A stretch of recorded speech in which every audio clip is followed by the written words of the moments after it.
విశాఖ వేపగుంట చీమపల్లిలో ఉద్రిక్తత తలెత్తింది. చీమలపల్లిలో ఆక్రమణలు అధికారులు తొలగిస్తున్నారు.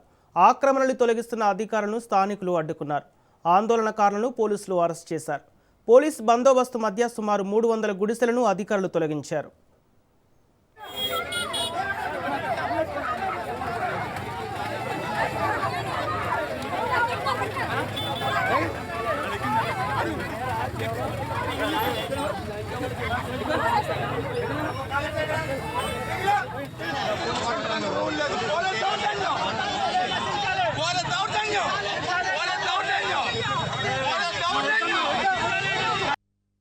ఈ 4 నెలలు తప్పులు డొంకలు పరుపు తప్పులు అన్ని పడ్డాము. పిల్ల జల్లతో ఇక్కడ మేము ఉన్నాము. ఆ రాత్రులు పడుకున్నప్పుడు ఇంక పడుకోలేక ముందలు చేస్తారా? మనుషులు చంపడానికి వచ్చారా ఈ ప్రభుత్వము? మనుషులు చంపడానికి వచ్చింది ఈ ప్రభుత్వము. మరి అదే డబ్బు కావాలి వీళ్ళకి. ఎక్కడ అమ్మిడిపోయారు వీళ్ళు? ఈ జనాలు ఎక్కడ అమ్మిడిపోయారు? పేదరానికి ఇల్లు వద్దా? ఇల్లు ఉంటే మాకు ఇల్లు ఇవ్వకండి. ఇల్లు లేనోళ్ళకే ఇవ్వండి. మేమేమైనా ఊరుకొచ్చాము 4 నెలలు బట్టి పని పాటలు మానేసి అప్పు సప్పు చేసుకొని పాటలు వేసుకొని ఉన్నాము. నమస్కారం అండి, నేను తహసీల్దార్ పెందుర్తి. ఈరోజు చీమలపల్లి సర్వే నెంబర్ 24లో సుమారుగా 45 ఎకరాల గవర్నమెంట్ ల్యాండ్లోనే గత 2 నెలల నుంచి ఎరుకుల కులస్తులు, కొంతమంది ఇతర కులస్తులందరూ కూడా వచ్చి ఇక్కడ టెంపరీగా గుడిసెలు వేసుకుని ఉన్నారు. కర్రలతోటి, చీరలతోటి, పరదాలు అవన్నీ కప్పుకొని. నేను గతంలో 2-3 సార్లు వచ్చి వాళ్ళని హెచ్చరించడం జరిగింది. అయినప్పటికీ కూడా వాటి సంఖ్యను రోజుకి పెంచుకుంటూ వెళ్ళిపోతూ ఉన్నారు. ఈ విధంగా గతంలో కూడా దీన్ని గత తహసీల్దార్ల హయాంలో 2-3 సార్లు తొలగించడం జరిగింది. ఈసారి మేము ఉన్నతాధికారుల దృష్టి తీసుకుని వెళ్ళి పోలీసు వారు సుమారుగా ఒక 150 మంది వచ్చి ఉన్నారు. మా ఆఫీస్ సిబ్బంది ఒక 50 మంది, 200 మంది తోటి దీన్ని ఈరోజు ఉదయం 6 గంటలకి ఎవిక్షన్ కార్యక్రమం మొదలుపెట్టున్నాము. పత్రికాముఖంగా కూడా చాలాసార్లు మేము చెప్పుకున్నాము, ప్రభుత్వ భూములు ఎటువంటి ఆక్రమణలు చేసినప్పటికీ కూడా చర్యలు తప్పవని. కాబట్టి వీళ్ళందరి మీద కూడా మేము నిబంధనల ప్రకారం యాక్షన్ తీసుకుంటాము. ఇది ఒకటే కాదు, మండలంలో చాలా చోట్ల ప్రభుత్వ భూముల ఆక్రమణ జరుగుతూ ఉంది. వాళ్ళు కూడా ఆక్రమించకూడదు. గవర్నమెంట్ ల్యాండ్లను కూడా ఎన్నిసార్లు హెచ్చరించినా కూడా వెళ్ళి ఆక్రమణ చేస్తున్నారు. వాళ్ళకు కూడా ఇటువంటి యాక్షన్ ఉంటుందని. అదేవిధంగా మనకి దీని తర్వాత చెన్నముసిరివాడ సర్వే నెంబర్ కార్మిక నగర్ 163లో కూడా ఫర్దర్ యాక్షన్ తీసుకుంటామని పోలీసు వారి సపోర్ట్ తోటి నరవ రేవల చెరువు 362 రేవల చెరువు ఉంది.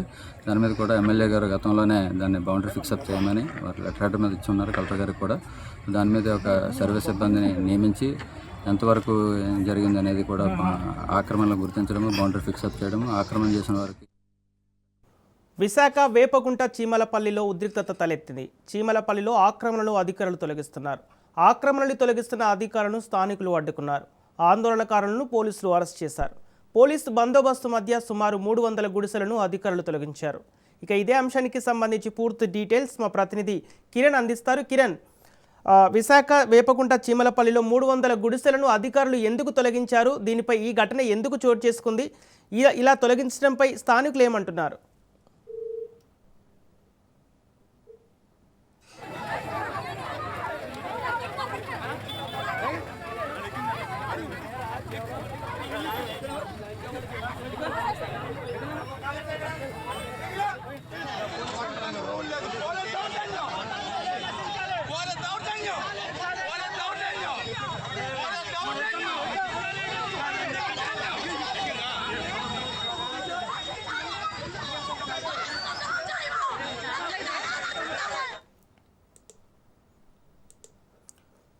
విశాఖ చీమలపల్లిలో ఉద్రిక్తత తలెత్తింది. చీమలపల్లిలో ఆక్రమణలు అధికారులు తొలగిస్తున్నారు. ఆక్రమణలు తొలగిస్తున్న అధికారులను స్థానికులు అడ్డుకున్నారు.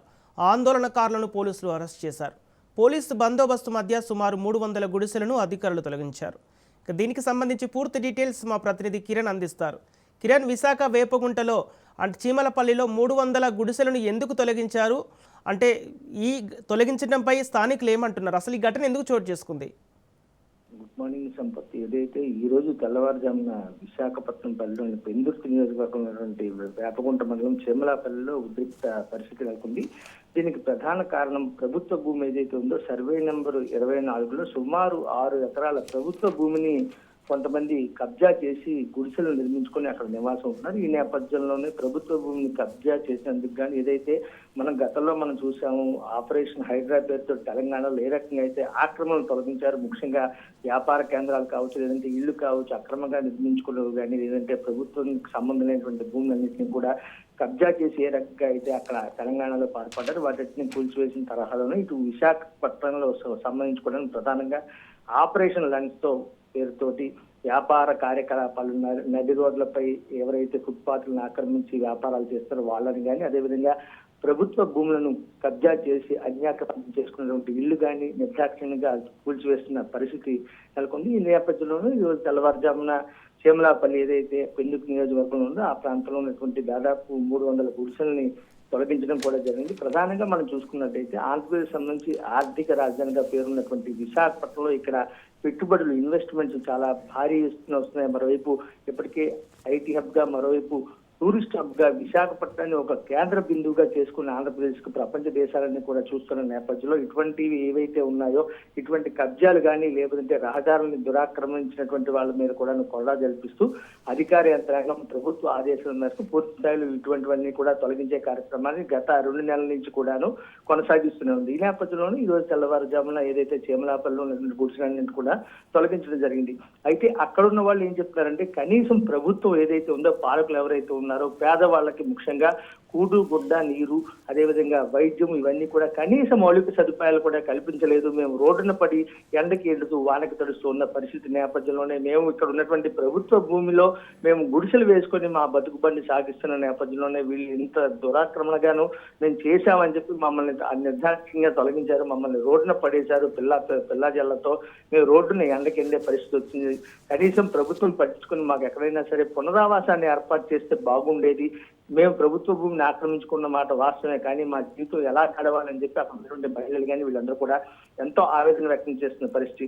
ప్రభుత్వ అధికార యంత్రం కూడా కనీసం ముందస్తు హెచ్చరికలు లేకుండా ఈ రోజు తెల్లవారుజామున సుమారు 5 గంటల ప్రాంతంలో దాదాపు 200 నుంచి 300 మంది పోలీసు సిబ్బందిని వెంటేసుకొని వచ్చి ఈ రకంగా అవన్నీ కూడా కూల్చేయడం ఎంతవరకు సమంజసం చెప్పి అక్కడ ఉన్నటువంటి బాధ్యులందరూ కూడా వాపోతున్న పరిస్థితి. మొత్తం మీద మనం చూసుకున్నట్లయితే ఈ రోజు చాలా మందిని కూడా ఎవరైతే అడ్డుకునేందుకు వచ్చినటువంటి అక్కడ ఉన్నటువంటి ఆ ఇల్లు ఎవరైతే కట్టుకున్నారో వాళ్ళందరూ కూడా తీవ్ర ఆవేదన వ్యక్తం చేస్తూ అధికారులను అదేవిధంగా పోలీస్ సిబ్బందిని కూల్చివేతలకు అడ్డుకున్నప్పుడు వాళ్ళందరూ కూడా అరెస్ట్ చేసి పెందుర్తి పోలీస్ స్టేషన్ తరలించారు. సంపత్ మొత్తం మీద మనం చూసుకున్నట్టయితే ఈ రోజు జరిగినటువంటి పరిస్థితి చూసుకున్నట్లయితే చాలా ఉద్రిక్తతల నడుమ ఈ పరిస్థితి చోటు చేసుకుందని చెప్పాలి. దాదాపుగా 6 ఎకరాల్లో భూమి కబ్జా చేశారని చెప్పి ఎవరైతే స్థానిక ఎంఆర్ఓ ఉన్నారో వెంకటాప్పారావు కూడా స్పష్టం చేశారు. ఇకపై పెందుర్తి పరిధిలో ఎక్కడైనా సరే ఇలాంటి కబ్జాలు పాల్పడితే అవి వ్యాపార సంస్థలు కావచ్చు లేదంటే చిన్న వ్యాపారాలు బడ్డీ కొట్లు లాంటివి పెట్టుకునే వాళ్ళు ఇలాంటి పెట్టుకున్నా లేదు ఇలా భూమిని అన్యాక్రాంతం చేసినా సరే ఖచ్చితంగా వాళ్ళ మీద చర్యలు ఉంటాయని చెప్పి స్పష్టమైనటువంటి ఆదేశాలు అయితే ఇస్తున్న పరిస్థితి Sampath. Okay right, thank you Kiran.